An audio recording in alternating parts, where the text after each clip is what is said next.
Gentleman from California, Mr. Peters, for 5 minutes.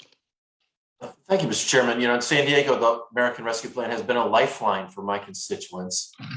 Federal funding has flowed to San Diego families, students, hospitals, small businesses, restaurants, and communities that were facing disaster at the beginning of this pandemic.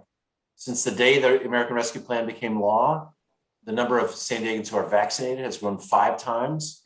More than 75% of the county is now fully vaccinated. I'm proud that $95 million of relief went to live venues and almost 17,000 PPP loans granted to small businesses in my district.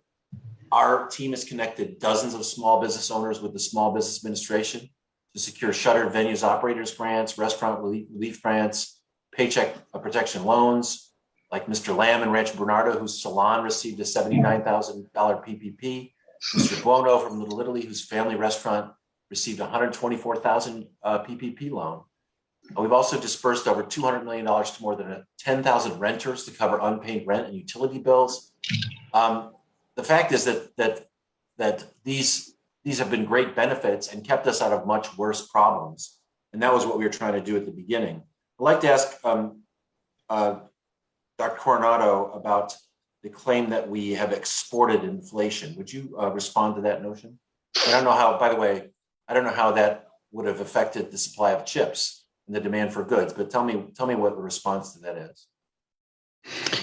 Right. I think it's fair to say that, yes, when American consumers spend, it supports the global economy, but it's very difficult to tie any of that directly to the inflation we've seen. One of the things we saw here and abroad was a shift to good spending that was after, we've seen declining good spending in advanced economies since World War II. We've become ever more service-oriented economies. And in fact, so much so that the infrastructure of supply chains was underinvested in. And I think when we suddenly shifted back to good spending, both here and in Europe and in Canada and in Australia, it strained these global supply chains. And that's been revealed as a really fundamental structural problem that bears some focus and some investment, and that will help increase efficiency globally. What we want when we run into supply chain constraints like these supply chain issues we're facing is that we invest in them and come out of this with better efficiency and better productivity. So I think what we're seeing is very isolated, focused inflation in areas that are most impacted by the supply chains. That's a global phenomenon.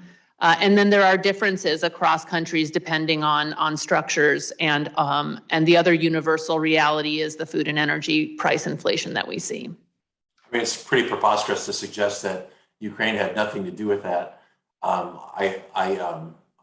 that this was not driven in large part by outside events related to COVID.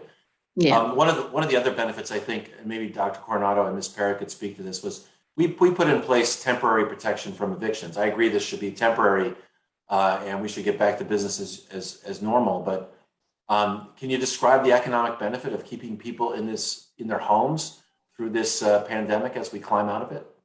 Yeah, absolutely. There's so many I'll just speak briefly and then turn it over to Ms. Parrott. There's so many interlinkages between the benefits that were provided.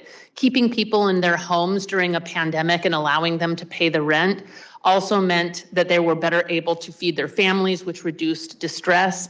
It meant that they were more able to continue working and continue to earn income. And it meant that they were also more able to pay their other financial responsibilities. So again, one of the points I made in my testimony is we have record low delinquencies on all kinds of loan categories. We've seen record low repossessions of cars.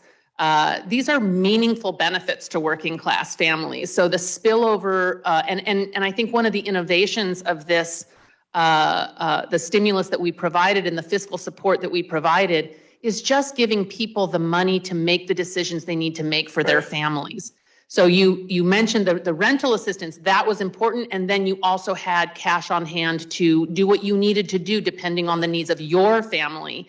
It just provided so many spillovers. We're going to run out of time, but I just want to address the notion that we didn't help the poorest people. The child tax credit cut childhood poverty in half. That should be extended.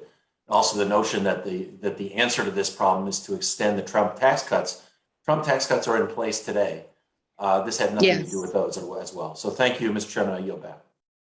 Gentleman's time has expired, and